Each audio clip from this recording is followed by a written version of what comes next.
Good evening everyone.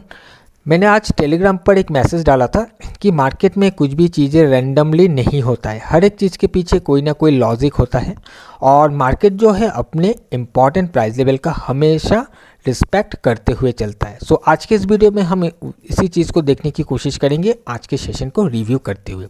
So video को पूरा जरूर से देखिएगा, ध्यान से देखिएगा, डेफिनेटली आपको कुछ ना कुछ सीखने और समझने के लिए मिलेगा।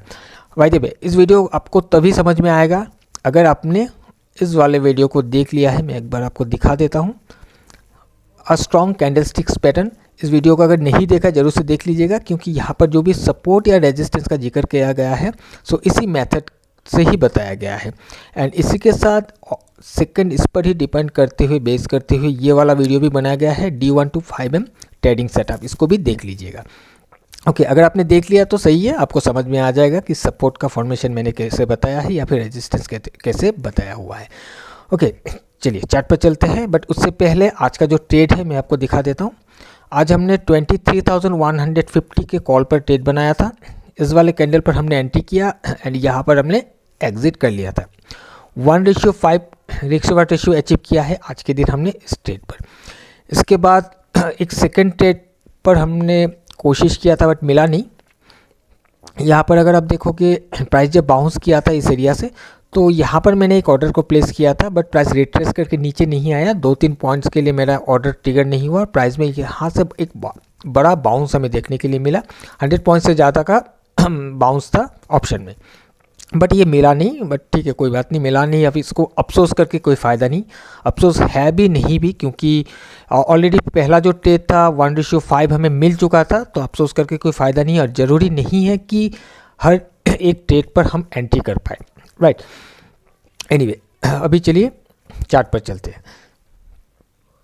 ऑलराइट, सो निफ्टी का कल मैंने आपको बताया था कि निफ्टी का जो क्लोजिंग है एक इम्पॉर्टेंट सपोर्ट जोन के ऊपर है, और इस जोन के ऊपर अगर सपोर्ट बिल्ड होता है तो ये अप डायरेक्शन में जा सकता है, और अगर ये अपने इस सपोर्ट को ब्रेक कर देता है तो कहीं ना कहीं यहाँ तक आकर ये सपोर्ट बिल्ड करने की कोशिश कर सकता है।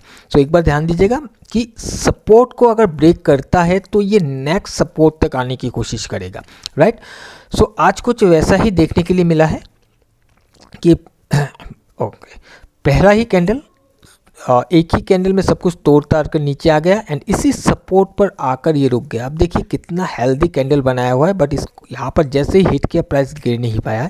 इसी जगह से प्राइस में हमें बाउंस नज़र आया। यहाँ कहीं हमने ट्रेड को बनाया था एंड जैसे रेजिस्टेंस पर हिट किया हमने यहाँ पर एग्जिट कर लिया।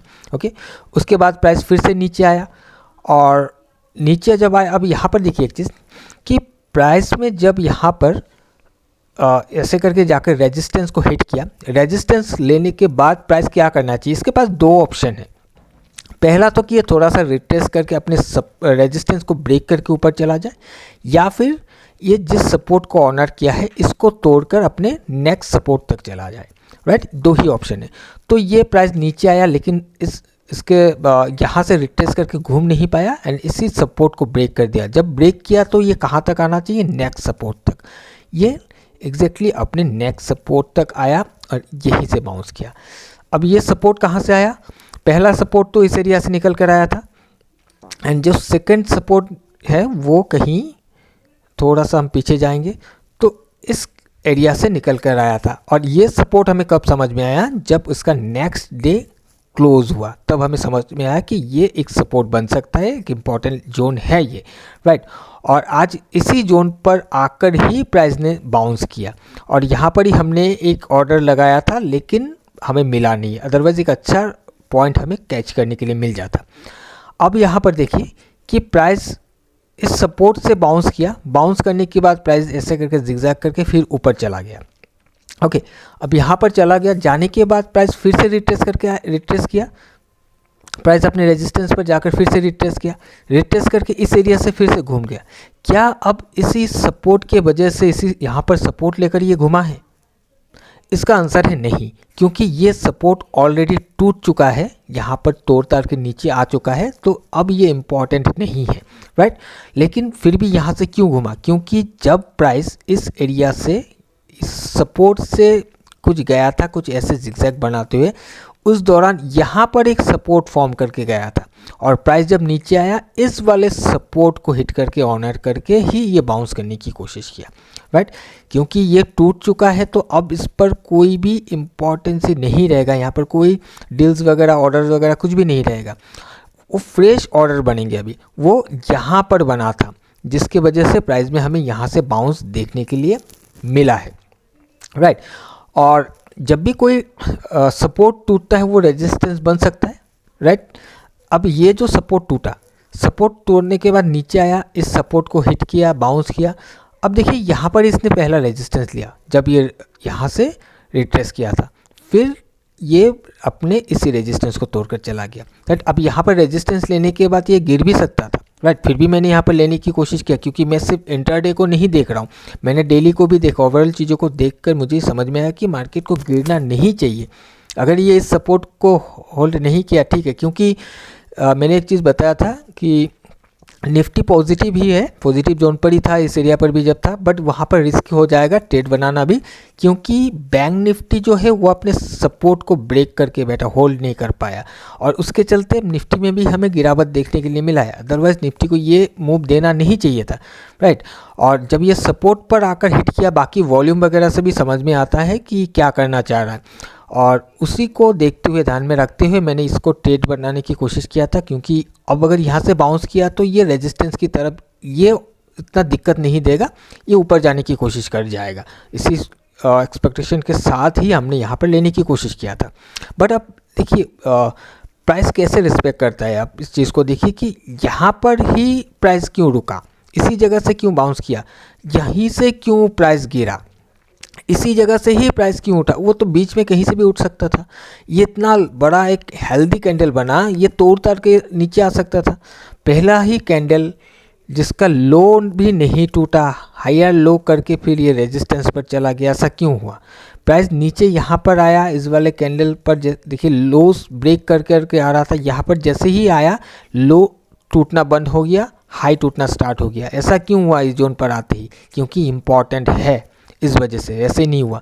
यहाँ प्राइस यहाँ पर जाकर ही क्यों रिट्रेस किया, इस एरिया से क्यों नहीं किया, क्योंकि ये इम्पॉर्टेंट है, इस वजह से किया है। ब्रेक करके चला गया, प्राइस नीचे आया, आने के बाद इसी जगह पर आकर ही क्यों इतना टाइम स्पेंड किया, क्योंकि इम्पॉर्टेंट है ये एरिया, जिस वजह से इसके नीचे आ नहीं पा रहा है, कोशिश कर रहा है बट प्राइस को अप डायरेक्शन में पुश किया जा रहा है, राइट। ऐसे ही कुछ नहीं होता मार्केट में, जिसलिए मैंने बताया कि रैंडमली कुछ होता नहीं है, हर एक चीज़ के पीछे कोई ना कोई लॉजिक होता है। और ये जो भी इम्पोर्टेंट लेवल बन के जाता है वो मार्केट हमेशा उस प्राइस लेवल को रिस्पेक्ट करता है। बट यह है कि अब जैसे मैंने बताया इम्पोर्टेंट था, बट ये ऑलरेडी टूट चुका था, फिर इधर भी टूट चुका है, तब ये इतना इम्पोर्टेंट नहीं रहेगा। यहाँ पर अब कोई नहीं है, जो भी था सब कुछ निकल चुका है इस एरिया से, अब यहाँ पर कोई नहीं है इस जोन की वजह से। हाँ, यहाँ पर जाते टाइम जो सपोर्ट बिल्ड हुआ था उस वजह से यहाँ पर हुआ है। अब यहाँ से प्राइस हो सकता है अगर ऊपर जाए तो फिर कहीं ना कहीं इस एरिया पर कोई ना कोई इंपॉर्टेंट एक लेवल डेवलप करके जाए। अब कल क्या होगा नहीं होगा वो वीडियो में नेक्स्ट वीडियो में मैं डाल दूंगा, बता दूंगा कि क्या प्लानिंग है मेरा, क्योंकि अभी 2 दिन का छुट्टी है तो मैं कल या परसों में वो नेक्स्ट जो भी एनालिसिस होगा मेरा उस वीडियो डालकर मैं दे दूंगा।